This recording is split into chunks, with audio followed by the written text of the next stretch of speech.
മോദിയുമായി ബന്ധപ്പെട്ടിട്ട് ഡൽഹി പ്രൊട്ടസ്റ്റിൻ്റെ സമയത്ത് മോദി ഫേസ്ബുക്കിൽ തുടർച്ചയായി വീഡിയോകൾ ഇട്ടിരുന്നു. ആ സമയത്താണ് അദ്ദേഹം സെൽഫി വീഡിയോയിലേക്ക് കടന്നതും തുടർച്ചയായി 4-5 വീഡിയോകൾ പബ്ലിഷ് ചെയ്യുന്നത്. ഇതിൽ രണ്ടാമതൊരു വീഡിയോ പബ്ലിഷ് ചെയ്തിരുന്നത് ഈ ഡൽഹി സമരവുമായിട്ട് ബന്ധപ്പെട്ട് ചോദ്യപേപ്പർ ചോർച്ചയിൽ അതിൽ കുറ്റക്കാരായവർക്കെതിരെ നടപടിയെടുക്കാമെന്ന് വിദ്യാർത്ഥികൾക്ക് ഉറപ്പ് നൽകുന്ന ഒരു വീഡിയോ ആയിരുന്നു. ഇത് ഫേസ്ബുക്കിൽ നിന്ന് റിമൂവ് ചെയ്തിരുന്നു. ആ സമയത്ത് ഒരു 4-5 മണിക്കൂറുകളോളം ഈ വീഡിയോ ഫേസ്ബുക്കിൽ ഉണ്ടായിരുന്നില്ല. പിന്നീട് ഫേസ്ബുക്ക് അത് സാങ്കേതിക പിഴവാണെന്നുള്ള വിശദീകരണം നൽകുകയും വീഡിയോ പുനഃസ്ഥാപിക്കുകയും ചെയ്തിരുന്നു. എന്നാൽ IT മന്ത്രാലയം ഇത് അംഗീകരിച്ചിരുന്നില്ല. അവരാണെങ്കിൽ ഇത്തരത്തിൽ നൽകുന്ന മെറ്റ അടക്കം നൽകിയിരുന്ന ഈ വിശദീകരണത്തിൽ തൃപ്തരായിരുന്നില്ല. തുടർന്ന് പാർലമെൻ്ററി സമിതി മെറ്റയുടെ ഉദ്യോഗസ്ഥരെ അടക്കം വിളിച്ചു വരുത്തി ഇതിൽ വിശദീകരണം ചോദിച്ചിട്ടുണ്ട്. അതുകൂടാതെ മെറ്റ CEO മാർക്ക് സക്കർബർഗിനോട് മാപ്പ് പറയണം എന്ന് കൂടിയിട്ട് ആവശ്യപ്പെട്ടിട്ടുണ്ട്. നമുക്കറിയാം CJP പ്രൊട്ടസ്റ്റ് നടന്നിരുന്ന സമയത്ത് സോഷ്യൽ മീഡിയ വഴിയിട്ട് എങ്ങനെയാണ് ആളുകൾ ഒത്തുകൂടിയിരുന്നത്, അതിനെ എങ്ങനെയാണ് പ്രൊട്ടസ്റ്റിൻ്റെ ഒരു മുഖമാക്കി മാറ്റിയെന്ന് നമ്മുടെ മുമ്പിലുണ്ട്. അതേ സമയത്ത് തന്നെയാണ് മോദിയുടെ ഈ വീഡിയോ നീക്കം ചെയ്യപ്പെട്ടത്. അതുകൊണ്ട് തന്നെ ഇതിലൊരു രാഷ്ട്രീയ ഗൂഢാലോചന ഉണ്ട് എന്ന രീതിയിൽ തന്നെയാണ് BJP കേന്ദ്രങ്ങൾ ആരോപിക്കുന്നത്. ഈ ആരോപണത്തിൽ എത്രമാത്രം വസ്തുതയുണ്ടെന്ന് അറിയില്ല. എന്തായാലും മെറ്റയെ പൂട്ടാനുള്ള ഒരു നടപടിക്കാണോ മോദി തുടക്കമിടുന്നത്, അതോ മെറ്റയെ തങ്ങളുടെ വരുതിക്ക് നിർത്താനുള്ളൊരു നടപടിയിലേക്കാണോ കേന്ദ്രം കടക്കുന്നത്? ഇതിലേക്കാണ്. പ്രമോദ് സാർ, ഇപ്പോൾ മെറ്റയുടെ അധികൃതർ അല്ലെങ്കിൽ അവരുടെ ഇൻ്റർനാഷണൽ ലെവലിലുള്ള ഉദ്യോഗസ്ഥർ ഡൽഹിയിൽ വന്നിട്ട് ഇപ്പോൾ വീണ്ടും കാണുകയും സംസാരം നടക്കുകയും ചെയ്യുന്നുണ്ട്. കടുത്ത നിലപാടിൽ തന്നെയാണ് കേന്ദ്രം. പാർലമെൻ്ററി സമിതി വിളിച്ചു വരുത്തുന്നു, വിശദീകരണം, അവർ ക്ഷമാപണം പറയുന്നു, മാപ്പ് പറയാമെന്ന് പറയുന്നു, അതൊന്നും അംഗീകരിക്കുന്നില്ല. ഇത്ര വാശി പിടിക്കുന്നതിന് മുന്നിൽ സാങ്കേതിക പിഴവാണെന്ന് ആവർത്തിച്ച് വ്യക്തമാക്കിയിട്ടും അതിലൊരു രാഷ്ട്രീയ അട്ടിമറിയോ അല്ലെ വേറെ എന്തെങ്കിലും ഗൂഢാലോചന ഉണ്ടോ എന്നാണ് കേന്ദ്രം സംശയിക്കുന്നത്. ഇത് മെറ്റയെ വരുതിക്ക് നിർത്താൻ തന്നെയുള്ള ഒരു നീക്കമല്ലേ? ഇപ്പോൾ നമ്മുടെ പ്രധാനമന്ത്രി സോഷ്യൽ മീഡിയയിൽ പോസ്റ്റ് ചെയ്ത ഒരു വീഡിയോ നീക്കം ചെയ്യുക എന്ന് പറയുന്നത് അത് ശരിയായ നടപടിയല്ല. ഒരു കാരണവശാലും അത് അംഗീകരിക്കാൻ കഴിയുന്നതല്ല. അത് പ്രധാനമന്ത്രി ആര് എന്നുള്ളതല്ല, ആ പൊസിഷനെ നമ്മൾ റെസ്പെക്റ്റ് ചെയ്യണം എന്നുള്ളതുകൊണ്ടാണ്. അതിനകത്ത് ഒരു തർക്കവുമില്ല. അതിൽ മെറ്റയ്ക്ക് ഒരു പിഴവ് പറ്റിയിട്ടുണ്ട്, അത് അവർ തുറന്നു പറയുകയും ചെയ്യുന്നത് അത് സാങ്കേതികമാണ് എന്നതാണ് അവരുടെ വാദം, അല്ലാതെ മനഃപൂർവ്വമല്ല എന്നുള്ളതാണ്. പക്ഷേ അത് പറയുമ്പോൾ തന്നെ പ്രധാനമന്ത്രി നരേന്ദ്രമോദി ഇക്കാര്യത്തിൽ സ്വീകരിച്ചിട്ടുള്ള, അല്ലെങ്കിൽ അവരുടെ പാർട്ടിയും സർക്കാരും ഒക്കെ സ്വീകരിച്ചിട്ടുള്ള മനോഭാവവും സമീപനവും നമുക്ക് അങ്ങനെ അംഗീകരിക്കാൻ കഴിയുന്നതുമല്ല. കാര്യം എന്താണെന്ന് വെച്ചാൽ, പൊതുവിൽ ഇവർ സ്വീകരിക്കുന്ന നിലപാടുകളും സമീപനങ്ങളും എപ്പോഴും ഈ വിമർശനങ്ങളെ എപ്പോഴും കുഴിച്ചു മൂടുക, ഞങ്ങൾക്ക് പറയാനുള്ളത് മാത്രം ഏകപക്ഷീയമായി കേൾപ്പിക്കുക എന്നുള്ളതാണ്. അത് ആ സമീപനം സ്വീകരിച്ചിരിക്കുന്ന ഒരു സർക്കാരും പ്രധാനമന്ത്രിയും പാർട്ടിയും ഒക്കെ എത്ര കണ്ട് അവരുടെ അഭിപ്രായങ്ങൾ ജനങ്ങളിൽ എത്താതെ വരുമ്പോൾ എത്ര കണ്ട് സങ്കടപ്പെടുന്നുണ്ട്, എത്ര കണ്ട് അവർ വീർപ്പ് മുട്ടുന്നുണ്ട് എന്നുള്ളതിൻ്റെ ഒരു കാഴ്ചയും കൂടിയായിട്ട് നമ്മളിതിനെ കാണണം. ഇപ്പോൾ CJP സമരവുമായിട്ട് ബന്ധപ്പെട്ട് തന്നെ പ്രധാനമന്ത്രിയുടെ പോസ്റ്റ് നീക്കം ചെയ്തതാണോ, അല്ലെങ്കിൽ ഒരുപക്ഷെ ആ സമയത്ത് രാത്രി 12 മണി തൊട്ട് പുലർച്ചെ 5 മണി വരെയുള്ള സമയത്താണ് അത് കാണാതെ പോയതെന്ന് പറഞ്ഞു, തിരിച്ചു വരികയും ചെയ്തു. ഓക്കെ, അതൊരു തെറ്റാണ്, ഒരു മിസ്റ്റേക്കാണ്, അത് കറക്റ്റ് ചെയ്യേണ്ടതാണ്, അതിന് നടപടിയെടുക്കേണ്ടത്, എല്ലാം ശരിയാണ്.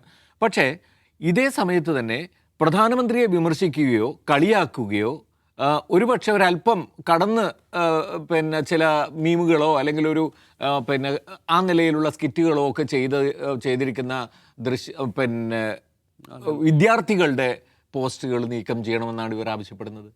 ഇതേ മെറ്റയോട് അവർ അത് ആവശ്യപ്പെടുന്നു. അപ്പോൾ അതിൻ്റെ അർത്ഥം എന്താണ്? അതായത് എൻ്റേത് അവിടെ വേണം, നിങ്ങളുടേത് അവിടെ പാടില്ല. ഇതാണ് BJPയുടെയും മോദിയുടെയൊക്കെ നിലപാട്.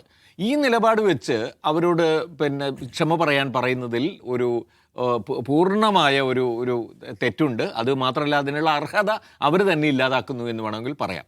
എന്നിട്ടും പക്ഷേ അത് ചെയ്യുന്നുണ്ട്. അപ്പോൾ ആ ചെയ്യുന്നതിന് പിന്നിൽ നേരത്തെ സികേഷ് പറഞ്ഞ പോലെ തന്നെ നമ്മൾ കാണേണ്ടത്, ഈ CJP പ്രക്ഷോഭകാലത്ത് സമൂഹ മാധ്യമങ്ങൾ അബസ് വിത്ത് അല്ലേ ഒരുപാട്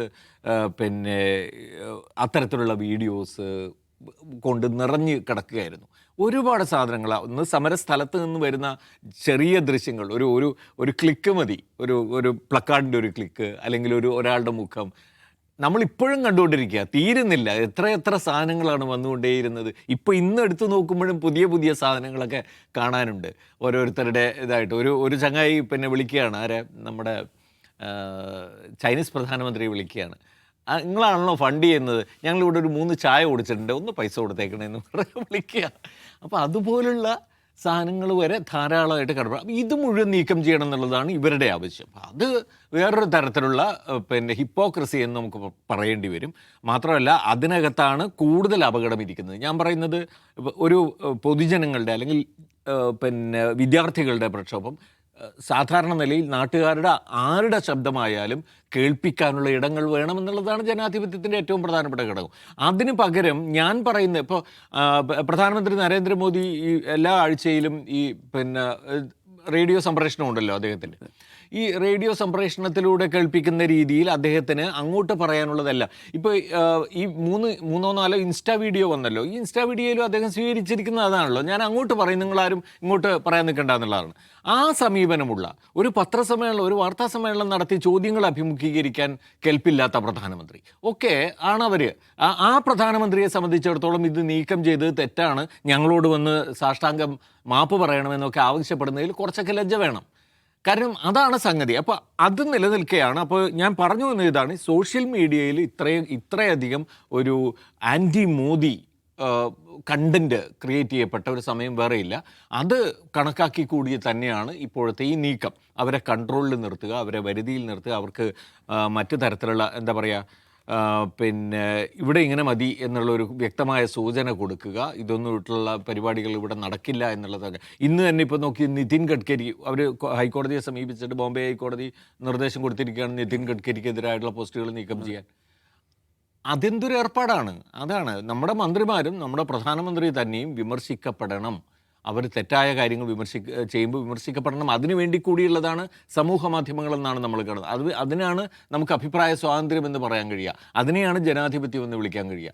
അതെല്ലാം ഒഴിവാക്കുകയും പ്രധാനമന്ത്രിയുടേത് സർവ്വനേരവും കേൾപ്പിച്ചുകൊണ്ടിരിക്കുകയും ചെയ്യുക എന്ന് പറയുന്ന പരിപാടി തന്നെ നടക്കില്ല. അത് ഒരു ഒരു ഒരു ഒരു എന്താ പറയുക, ഒരു നമ്മുടെ നാടിനെക്കുറിച്ച് നമുക്കൊരു ലജ്ജാകരമായ അവസ്ഥ ഉണ്ടാക്കുന്ന ഒരു കാര്യമാണ്. അതുകൊണ്ട് മെറ്റ എന്ത് ചെയ്യുന്നു എന്നുള്ളത് അവരെ സംബന്ധിച്ചിടത്തോളം അത് അവരുടെ കാര്യമാണ്.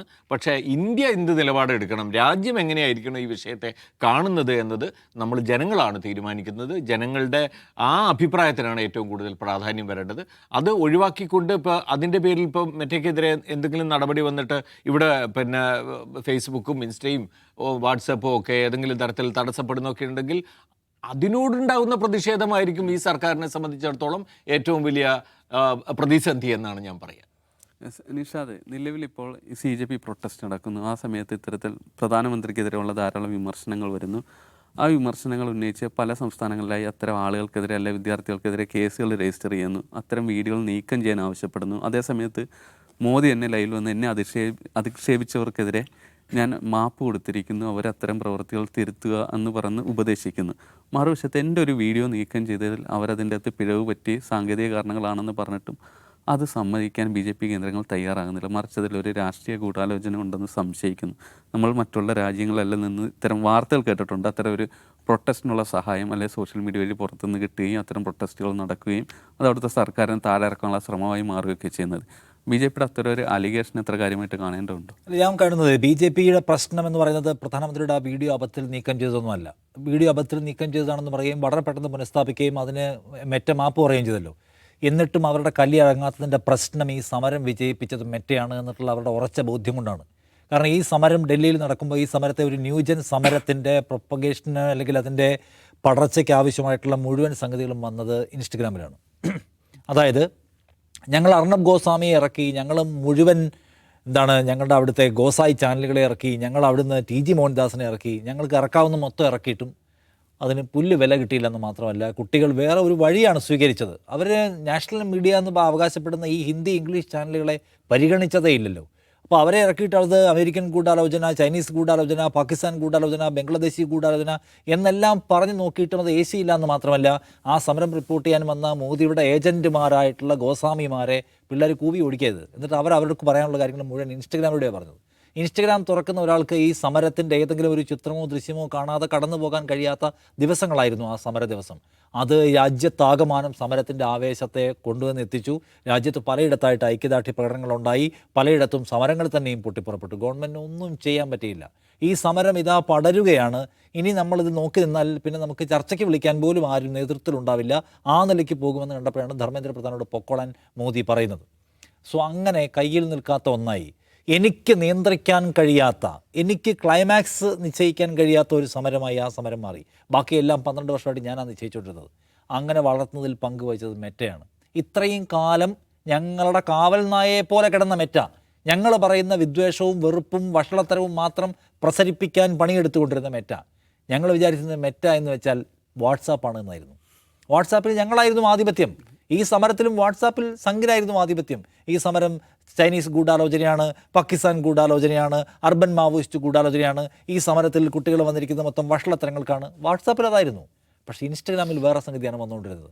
ആ ഇൻസ്റ്റഗ്രാം കൺസ്യൂം ചെയ്യുന്ന തലമുറയാണ് ഈ സമരം വിജയിപ്പിച്ചത്. അതുകൊണ്ടാണ് മോദി പെട്ടെന്ന് വന്നിട്ട് ഇൻസ്റ്റഗ്രാം എന്നൊരു സാധനമുണ്ട്, അവിടെ പോയി ആക്റ്റീവ് ആവണം കേട്ടോ എന്ന് പറഞ്ഞത്. അതുകൊണ്ടാണ് മോദി ഇങ്ങനെ അടുപ്പിച്ച് വെച്ചിട്ടുള്ള പ്രത്യേക ആംഗിളുകളിലുള്ള സാധനം എടുത്ത് ഇൻസ്റ്റഗ്രാമിന് വേണ്ടി ഇട്ട് ഫ്രണ്ട്സ് എന്ന ആൾക്കാരെ വിളിക്കുന്നത്. കാരണം പരിപാടി വാട്സാപ്പിൻ്റെ പരിപാടി കഴിഞ്ഞുവെന്നും പിള്ളേർ ഇൻസ്റ്റഗ്രാമിലാണെന്നും മനസ്സിലായത് ഇപ്പോഴാണ്. ആ ഇൻസ്റ്റഗ്രാം നോക്കുമ്പോൾ അത് മെറ്റയാണ്. അവർ നമ്മളെ സഹായിച്ചില്ല. വാട്സാപ്പിൽ സഹായിക്കുന്നുണ്ട്, ഫേസ്ബുക്കിലും സകലമാന വൃത്തികേട്ടിനും നമ്മളെ സഹായിക്കുന്നുണ്ട്. ഈ ഇൻസ്റ്റഗ്രാമിൽ സഹായിച്ചില്ല. ഇൻസ്റ്റഗ്രാമിൽ പിള്ളേരുടെ റെസിസ്റ്റൻസും ഉണ്ട്. ഇതെല്ലാം കൊടുക്കും അവിടെ വഷളത്തരം കൊണ്ടാൻ പറ്റില്ല.